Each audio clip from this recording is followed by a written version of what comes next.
Hello, taxpayers. Welcome to the Reliable Accountants educational web series. Thinking about selling your home to a family member?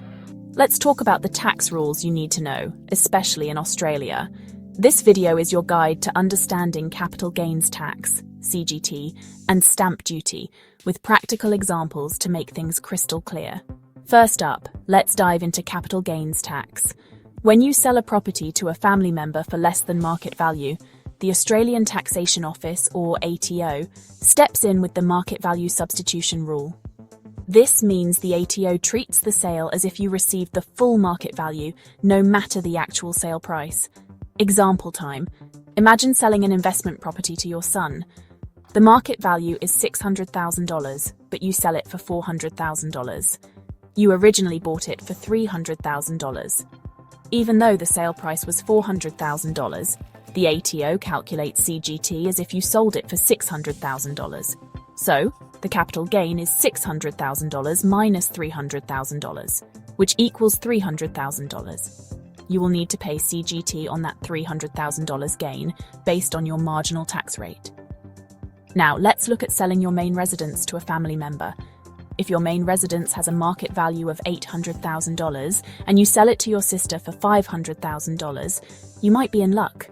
If the property wasn't rented out and was your main home, you could claim the main residence exemption.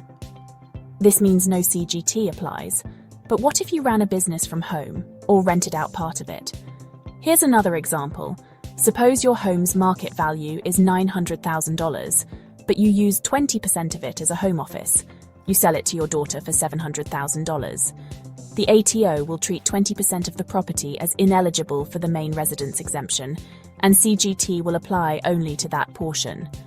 Now, onto stamp duty. Even if you sell below market value, the buyer, your family member, must pay stamp duty on the market value. For instance, if the market value is $500,000 and you sell it for $300,000, stamp duty is still based on the $500,000 value. Also, remember the buyer inherits the cost base at market value. So, when they sell the property later, their CGT liability will be based on that market value. There are special cases too. Transfers between spouses due to a relationship breakdown are often exempt from CGT, and transfers to a special disability trust might also be CGT exempt. Selling your home to a family member can be tricky, so it's best to consult a tax advisor or check the ATO's guidelines on CGT and property transfers. Thanks for watching, and don't forget to like and subscribe for more useful tips for homeowners. For any tax-related inquiries, contact Reliable Melbourne Accountants at 1300049534 or email us at inquiry@ourmelbourneaccountants.com.au.